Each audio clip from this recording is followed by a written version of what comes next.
Bonjour à tous et bienvenue dans ce nouveau journal du SAT, un journal presque en fête, mais il nous reste encore une semaine pour valider.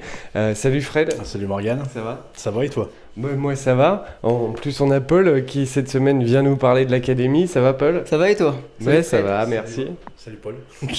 J'allais dire salut Morgane. Salut Paul. Bon, des résultats, on va dire suffisamment positifs pour se dire que la semaine prochaine il va falloir du monde et faire la fête. Ouais. On va commencer en jeune avec toi pour l'académie. Polo. Merci. Après une semaine avec 2 matchs, mardi et samedi ou dimanche, faisons le point sur les résultats des matchs avec un petit résumé sur les matchs U17. Pas de match pour la catégorie U13 cette semaine, en revanche, les U15 ont joué 2 matchs. Mardi, le SAT recevait Reims-Sainte-Anne où ils ont été défaits 2-1. Ils se sont bien rattrapés le samedi en gagnant à domicile contre Saint-Martin-la-Veuve sur le score de 6-2. Les deux équipes U17 jouaient 2 matchs. Les U17-2 sont allés gagner 2-1 sur la pelouse du FC Nogentais. Et un peu plus tôt dans la journée, l'équipe 1 allait gagner sur la pelouse de Tessy 5-2 après avoir été menée 2-0 à la mi-temps. Le samedi, l'équipe 2 jouait à la maison contre l'Étoile Chapelaine. Elle a dû faire sans gardien qui a contraint Eric à mettre un joueur de champ dans les buts. Sofian a réalisé un très gros match en arrêtant un péno alors qu'il y avait 0-0 et qu'il n'y avait pas de remplaçant. Après une bonne première mi-temps, elle menait 3-1. Malheureusement, en revenant des vestiaires, l'équipe ne produit plus de jeu et se fait remonter pour finalement s'incliner 5-3. Merci à Adrien pour le petit résumé du match et merci aux U15 de jouer régulièrement avec l'équipe 2. Ce qui est dommage, c'est qu'avec plus de 45 licenciés U17, de ne pas pouvoir aligner 2 équipes avec au moins 15 joueurs dans chaque équipe. Dimanche, l'équipe 1 recevait Fanières. Comme mardi, menée à la mi-temps, nous réalisons une remontada pour gagner 3-2. Ça y est? Oui, ça y est. Bon, pour toi? Oui, Ça fait quoi la première alors? la première. Bah la première, en direct comme ça. Bah c'est un peu stressant mais ça va.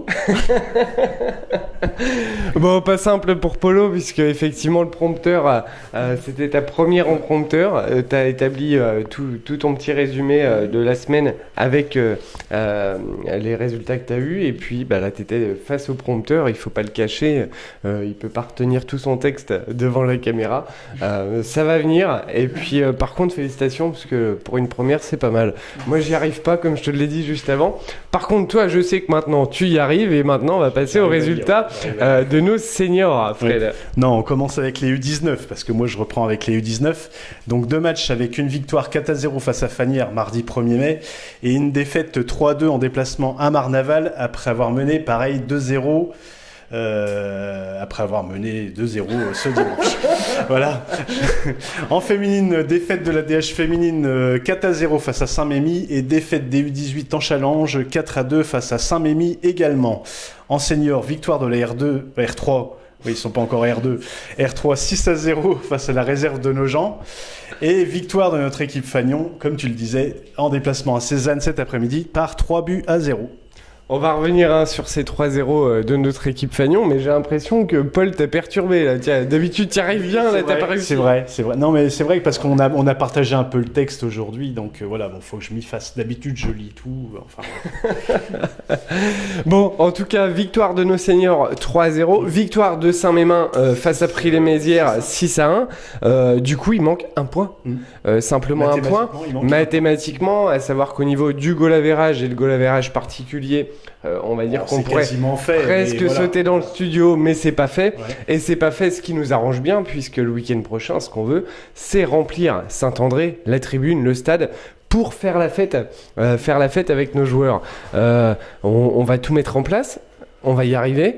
Mais je pense que pour ça, bien avant le journal, je pense que pour ça, on a besoin de tout le monde, Fred. Oui, bah faut mobiliser le maximum de personnes. Oui, les sponsors aussi, oui, il n'y a pas de problème, mais surtout un maximum de joueurs. Paul, l'académie, voilà, tu vas être chargé d'un peu de rassembler un peu la foule pour qu'il y ait le 12e homme à Saint-André donc dimanche. Et puis surtout faire la fête, quoi. Il nous manque un point, donc je pense que c'est largement fait. Enfin voilà, le petit point quand même, il faudrait bien le ramener. Une belle victoire à la maison, ça sera encore mieux. Et puis voilà, quoi. À savoir que On retrouverait les Alsaciens.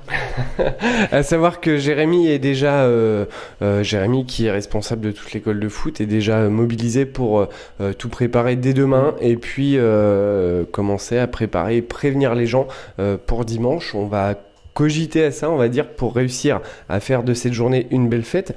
Je vais demander à toi, Hervé, de venir. Si, tu viens. On va parler du match d'aujourd'hui, puisque le résumé est quand même pas mal. Mais si, puisque vu ce que tu en as dit, allez, viens. Vu ce que tu en as dit, au final, on a presque... satisfait, donc tu peux parler quand même. T'étais satisfait, un arbitrage moyen, mais une équipe plus qu'engagée pour réussir à maintenir cette montée.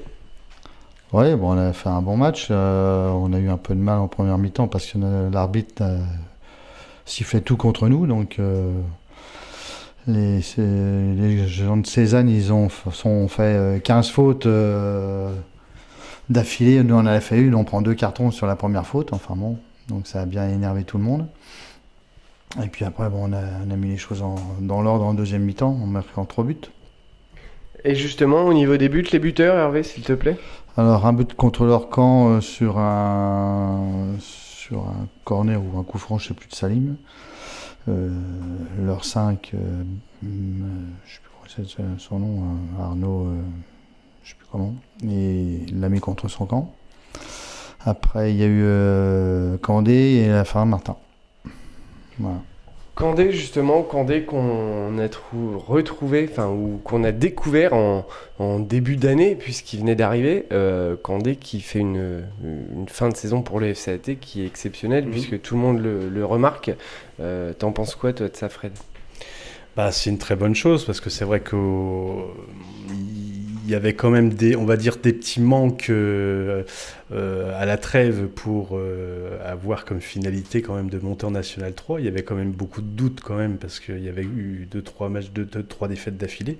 Enfin, tout cumulé, hein. Et donc c'était ça devenait compliqué, et donc c'est vrai qu'il fallait un peu des forces vives pour finir au mieux et puis accéder à la National 3 ce dimanche. Oui.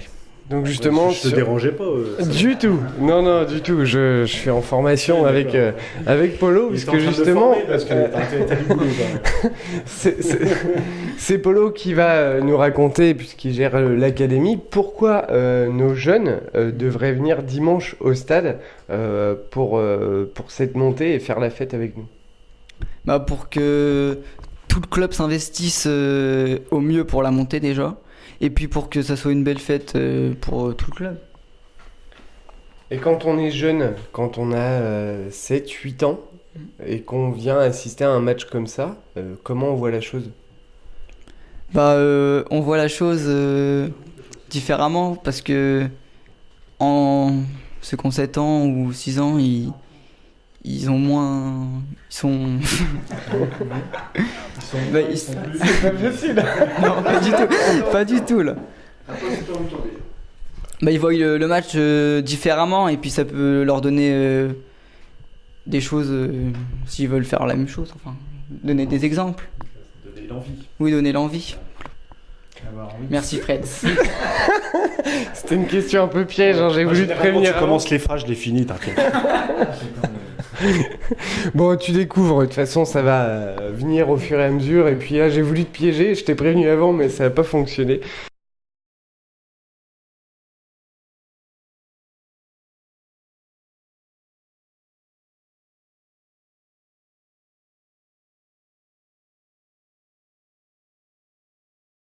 Donc voilà, du coup on passe maintenant au match du week-end prochain avec toi, Fred. Donc voici le planning des matchs organisés lors de cette semaine du 8 mai, une semaine encore chargée, avec en plus le pont de l'Ascension et le 10 mai, puis les traditionnels matchs du week-end. Donc en cas de victoire face au FC Nogentais, notre équipe R1 peut définitivement valider son billet pour la Nationale 3, dimanche prochain à Bianchi à 15h. Les Nogentais, actuellement 10e, qui doivent encore aller chercher leur maintien en R1, sont sur une dynamique compliquée. Après une défaite 2-1 face à Reims-Sainte-Anne, un nul face à Saint-Mémin, un partout, et encore une défaite au RC 2-1 et un match nul, un partout face à Sedan ce dimanche. En R3, la réserve 4e se déplace à Hailly 7e, dimanche à 15h, pour la 20e journée. Lors de ces 3 dernières réceptions consécutives, Hailly s'était imposé à 3 reprises 2-1 sur Mézières-Châtres, 7-1 à Saint-Martin-la-Veuve, puis 5-0 sur le FC Nogentais 2.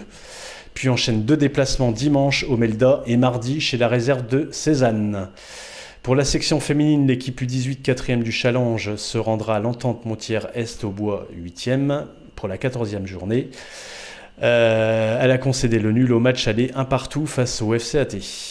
Chez nos équipes jeunes, 2 réceptions sur 2 programmes pour nos U19 avec une rencontre jeudi contre l'équipe de Reims-Murigny à Pont-Sainte-Marie et une autre dimanche à 13h15 contre Prix-les-Mézières à Saint-André-les-Vergers.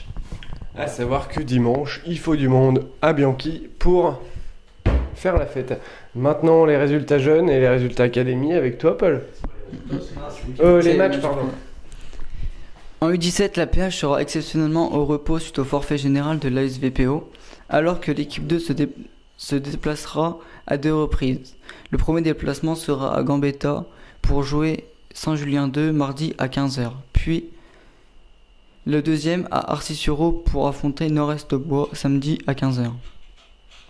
En U15, l'équipe PH poursuit son championnat en allant à Vitry-le-François samedi à 15h30, tandis que les équipes 2 et 3 joueront aussi à 2 reprises dans leurs championnats respectifs. En excellence U15, l'équipe 2 se déplacera à l'entente Crenay-Lusigny mardi et reçoit Foutsen à Lacaille samedi à 15h. En première division U15, l'équipe 3 recevra l'entente ASVPO AGT 2 mardi à Buc, puis se déplacera samedi aux côtés de Rosières. Enfin, en U13, l'équipe 1 reçoit le FC Chaumont en Challenge U13 ce samedi à 14h30. Un petit mot aussi pour le plateau U11. L'équipe 1 se rendra à Bar-sur-Seine et la 2 recevra le FC Nogentais 1 et 2 avec l'Étoile de Lusigny ce samedi à 10h15. C'est pas facile, hein, mon Polo, hein. Surtout que tu rajoutes des mots par rapport au prompteur, t'en retires, donc bon, c'est les premières, tu vas voir, ça va venir. Entraîne-toi tout seul à la maison, tu verras, ça viendra. C'est pas facile, mais moi j'y arrive pas, Fred. Oui, je sais que tu n'y arrives pas, et tu te fous de notre tronche, quoi, c'est ça le pire. Voilà. Mais la prochaine fois, tu vas te débrouiller tout seul avec le prompteur. Mais il n'y a pas de souci, l'équipe 1 se rendra à Bar-sur-Seine et la 2 recevra le Nogentais 1 et 2 avec l'Étoile de Lusigny ce samedi à 10h15. Voilà. Oui. Bon, je pense qu'on a fait le tour. C'était pas mal. Une chose est sûre, c'est que la semaine prochaine, dimanche, il faut du monde à Saint-André. Oui, c'est ça. T'appelles qui, toi ? Toute l'académie du FCAT. Toi, t'appelles qui ? Je sais pas, mon frère, ma soeur. Eh ben, j'en ferai autant. Merci à vous deux d'avoir été présents ce soir. Je pense bien sûr à notre président qui, ce soir, je l'ai eu au téléphone grâce à Hervé, était content de cette victoire, mais la semaine prochaine sera encore plus importante. Merci à toute l'équipe autour du journal, Pierrot, Hervé, Dylan, qui nous fait les textes. Oui, j'ai un petit mot de la part de Pierrot, à tous les dirigeants et ceux qui amènent les maillots à laver, surtout qu'ils fassent vite, parce que vu qu'il y aura plusieurs matchs dans la semaine, que Pierrot ait le temps de les laver. Donc n'hésitez pas à contacter Pierrot pour que ça soit fait en temps voulu. À savoir que tous les maillots au club sont lavés à la main, il n'y a pas de machine à laver, donc tout est à la main et c'est compliqué, donc effectivement il faut qu'il ait le temps. Donc un grand merci à vous tous, à toute l'équipe de ce journal pour faire en sorte que toutes les semaines il y ait justement ce journal qui est unique dans la région. Merci au club de nous faire confiance, on se donne bien sûr rendez-vous la semaine prochaine. Avant ce journal, il y aura bien sûr ce match contre le FC Nogentais. Il va falloir du bruit, de la couleur, la fête. On se donne bien sûr rendez-vous à Saint-André la semaine prochaine. À très bientôt. Salut. Salut. Salut.